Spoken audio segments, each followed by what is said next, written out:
Bonne année! Bonne année! Bonne et heureuse année 2025 à toutes et à tous. Je vous souhaite tout le meilleur pour cette nouvelle année. Bonheur, santé, sérénité et surtout plein de merveilleux moments en famille. Dans cette vidéo, je vous propose quelque chose d'un petit peu spécial, une rétrospective de mon année 2024 et mes projets 2025. Pourquoi? Eh bien pour qu'on fasse un petit peu connaissance et que vous connaissiez un petit peu mieux mon parcours.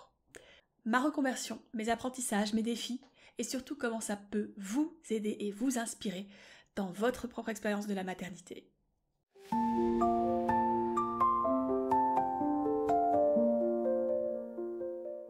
L'année a commencé par un énorme bouleversement. En janvier 2024, c'était la fin de mon CDI, après 17 ans de carrière dans la finance.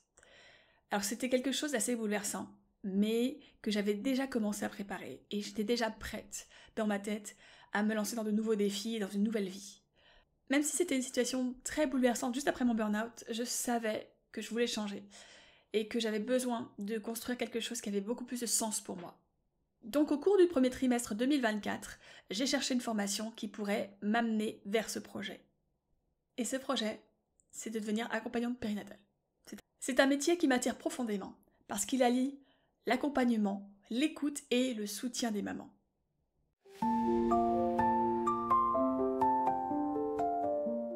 J'ai commencé ma formation spécialisée en postpartum chez Omamacare.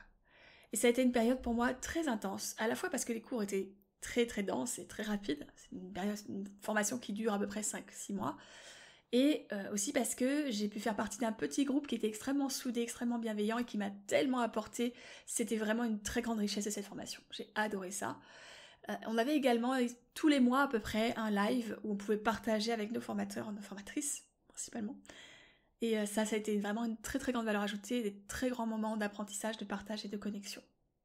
En parallèle, j'ai commencé à travailler sérieusement sur le projet de business, c'est-à-dire comprendre comment fonctionne l'entrepreneuriat en France, choisir une forme légale, me renseigner sur les normes fiscales, etc. Alors j'ai un passif dans la finance et la comptabilité, donc je suis plutôt à l'aise avec ces choses-là, mais je ne connaissais pas toutes les spécificités de l'entrepreneuriat.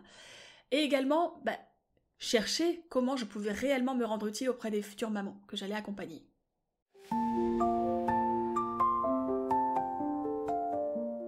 C'était le moment de me lancer sur les réseaux sociaux. Ce que je ne vous ai pas dit, c'est que j'ai commencé mon blog en novembre 2023 et j'écrivais depuis ce moment-là un article par semaine.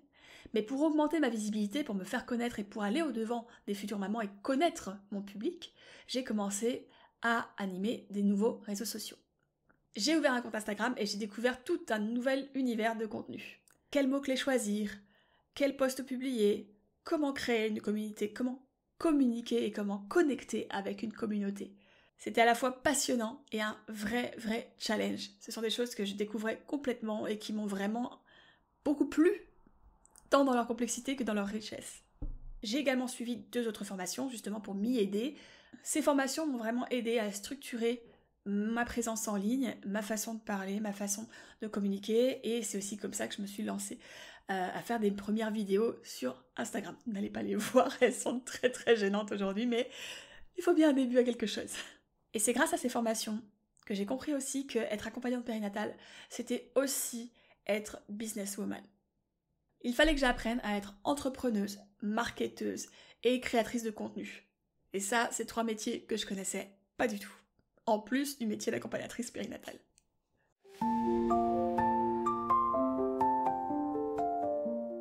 En octobre, c'est un grand moment et un moment très émouvant pour moi puisque j'accompagne pour la première fois un jeune couple qui attend un bébé. Leur confiance et leur gratitude, leurs messages m'ont vraiment confirmé que j'étais dans la bonne voie, que j'étais à ma place, et les échanges que j'ai pu avoir avec eux m'ont vraiment rempli d'un bonheur inimitable. C'est quelque chose qui est assez indescriptible que d'avoir l'honneur d'être invitée à vivre cette aventure de la naissance auprès d'un couple qu'on accompagne, à les voir évoluer, à les voir prendre confiance, à les voir s'épanouir dans ce projet-là. C'est vraiment pour moi un merveilleux cadeau et un merveilleux moment. Et tout ça m'a vraiment confirmé que c'était vraiment la bonne voie, vraiment le bon choix. Spoiler, le bébé est né en décembre et je continue à les accompagner avec un énorme plaisir. J'ai également commencé une formation complémentaire, le mois d'or. Et c'est très important pour moi parce que le mois d'or, c'est le livre avec lequel j'ai découvert la maternité, le postpartum et tout ce qui se passait après la naissance. C'est vraiment un des points de départ qui m'a amené à ce que je suis aujourd'hui.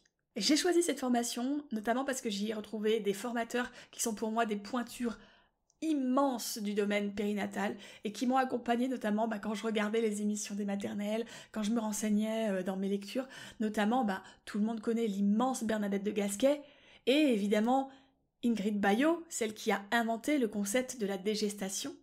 Ce sont toutes les deux des femmes exceptionnelles. Il y a également Jacques Dayan, une énorme pointure de la psychologie de la maman. C'est vraiment pour moi une fierté, un énorme honneur de travailler avec ces personnes-là.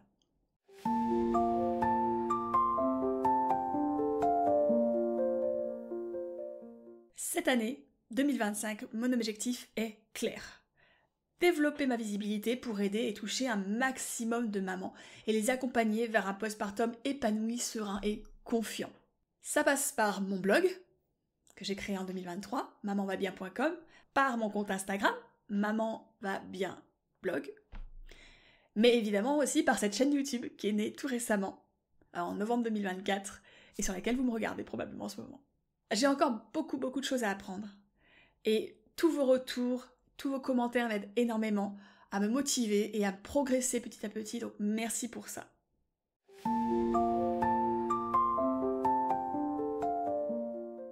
Mon deuxième objectif, c'est de créer un programme pour pouvoir accompagner les jeunes mamans dans le tout début de leur maternité. Pour créer ce programme, j'ai vraiment besoin de vous. J'ai besoin de savoir, vous les futures mamans, vous qui êtes enceintes, vous qui créez la vie, de quoi vous avez besoin. Qu'est-ce que vous voulez vraiment savoir?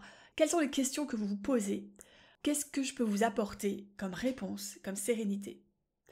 Et pour ça, je vous invite à télécharger gratuitement mon petit guide sur les 7 clés qui, selon moi, mais aussi selon le sondage que j'ai pu faire auprès de plusieurs communautés de mamans, sont vraiment cruciales pour aborder la maternité de façon sereine et confiante. Et, suite à ces 7 clés, à remplir un petit sondage qui me permettra de connaître vos besoins, vos attentes, comment moi je peux vous aider, et ce que je peux vraiment vous apporter, quels produits je peux créer pour vraiment vous solutionner vos problèmes. Mon objectif, c'est vraiment de vous apporter les réponses dont vous avez besoin. Alors, je vais travailler sur des ateliers comme la gestion du sommeil, évidemment, l'allaitement, la retour à la maison, comment on gère la maternité, qu'est-ce qu'il faut vraiment mettre dans ses valises, comment on gère au niveau du budget, comment on gère les relations de couple. Il y a tellement de sujets que je peux aborder et que je vais aborder avec vous dans cette chaîne, mais aussi dans mes futures offres et programmes.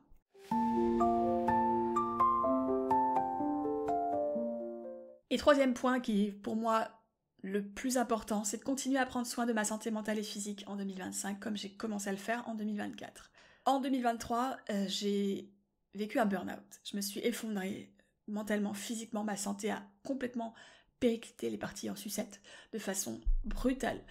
Et j'ai appris à mes dépens qu'il fallait savoir s'arrêter, qu'il fallait savoir s'écouter. Et que s'investir à 300% dans son boulot, c'était pas forcément la meilleure chose à faire pour soi. Alors, je suis quelqu'un de passionné, je suis quelqu'un qui a toujours investi à fond dans ma carrière, dans tout ce que je fais. J'ai beaucoup d'énergie, j'ai beaucoup d'envie, j'ai beaucoup de choses à donner et à faire. C'est vraiment une chose qui me drive. J'ai vraiment cette pulsion-là de faire les choses à fond. Et en même temps, j'ai appris, depuis 2023, que j'avais besoin de respirer, j'avais besoin de recharger les batteries, j'avais besoin de prendre ce temps pour moi. Et c'était très difficile, c'était une leçon très brutale. Et j'ai dû apprendre que quand je suis en train de lire, quand je suis en train de jardiner, quand je suis en train de méditer, quand je suis en train de cuisiner, quand je suis en train de me reposer, je ne suis pas en train de rien faire. Je suis en train de me nourrir, je suis en train de me ressourcer, je suis en train de me recharger pour me donner à 300% lorsque je travaille et lorsque je donne de ma personne dans tout ce que je fais par ailleurs. Et je n'oublie pas que mon fils est ma plus grande fierté et la personne la plus importante au monde pour moi. C'est pour mon fils que j'ai appris à prendre soin de moi. C'est pour mon fils que j'ai décidé de changer de vie, d'avoir une qualité de vie différente, de prendre plus de temps avec ma famille, de prendre plus de temps à faire un projet qualitatif, un projet qui avait du sens pour moi. À la fois pour passer plus de temps avec lui, du temps de qualité, mais aussi pour lui montrer par l'exemple qu'on peut avoir une vie épanouie et heureuse tout en étant équilibré et en prenant soin de soi au niveau mental et physique. Et ça, c'est pour moi vraiment le plus important au monde.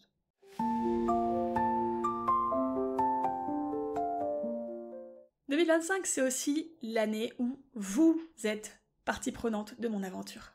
Vos retours, vos partages, vos commentaires et vos questions m'aident à créer du contenu pertinent et qui répond réellement à vos besoins. Alors dites-moi, de quoi avez-vous besoin pour vivre un postpartum vraiment épanoui? Quelle question vous préoccupe le plus? Et si cette vidéo vous a plu, n'hésitez pas à liker, commenter, partager, vous abonner. Chaque geste compte pour partager ce message à un maximum de mamans qui en ont besoin. Je compte sur vous. Petit à petit, un bébé, un couple, une famille à la fois. Nous allons changer la façon dont on vit la maternité et dont on la voit. On va créer un monde où chaque femme, chaque maman se sentira soutenue, respectée et épanouie. Je vous souhaite encore une merveilleuse année 2025 et je suis impatiente de partager cette aventure avec vous. À bientôt!